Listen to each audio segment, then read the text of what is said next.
Hi friends, how are you? నేను మీ ఐశ్వర్యని. Welcome to Devasena SS creations. నేను మీకు ఈరోజు ఓరియో బిస్కెట్స్ మిల్క్ షేక్ ఎలా చేయాలో చూపిస్తాం, చూడండి. ముందుగా వీటికి కావాల్సిన పదార్థాలు: షుగరు, ఓరియో బిస్కెట్స్, డెకరేషన్కి బాదం పప్పులు, కాచి చల్లార్చిన పాలు. వీటితో ఇప్పుడు ఎలా మిల్క్ షేక్ చేయాలో చూపిస్తాం, చూడండి. ముందుగా ఓరియో బిస్కెట్స్ని చిన్న చిన్న పీసెస్గా చేసుకొని బాగా మెత్తగా గ్రైండ్ చేసుకోవాలి.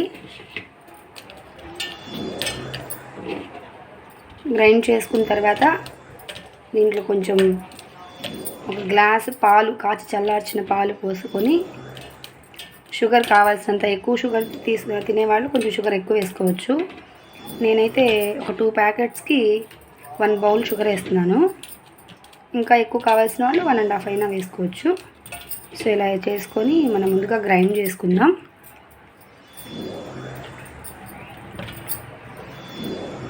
కొన్ని మెత్తగా గ్రైండ్ చేశాను. ఇప్పుడు షుగర్ కూడా వేసుకొని గ్రైండ్ చేసుకుందాం.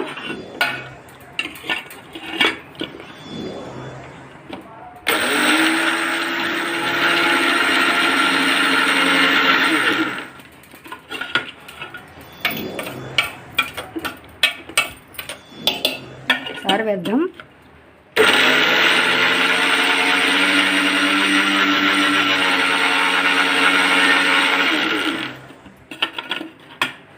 మెత్తగా గ్రైండ్ అయిపోయింది.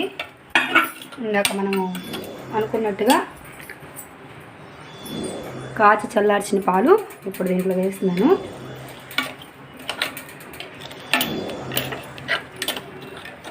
మిక్సీ కాబట్టి మరి ఎక్కువ పాలు వేసుకుంటే పైకంతా వచ్చేస్తుంది. కొంచెం వేసుకొని లాస్ట్లో కలిపేసుకుందాం కావాలంటే.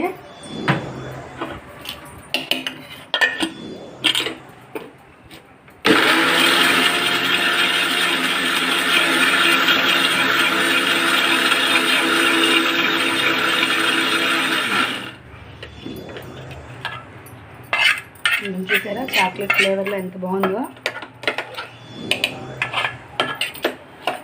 సో ఈజీగా మనకి మిల్క్ షేక్ రెడీ అయిపోయింది. ఇంకోండి ఎంత బాగుందో. కావాలంటే ఇంకొంచెం పాలు వేసుకొని నీట్గా షేక్ చేసేసుకోండి.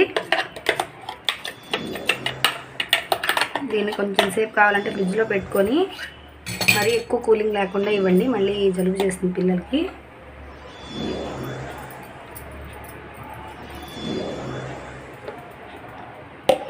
Oreo milk shake. దీని మీద డెకరేషన్ కోసం ఇంకా మనకి పిస్తా పప్పు, బాదం పప్పు అలాంటివి ఏమైనా ఉంటే వేసుకోవచ్చు.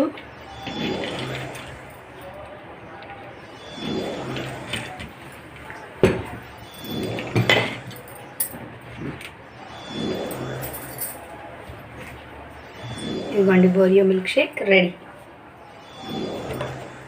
ఓకేనండి, ఓరియో మిల్క్ షేక్ రెడీ అయిపోయింది. మీరు కూడా ఇంట్లో తయారు చేసుకోండి. ఓకేనా? Thank you. Bye bye.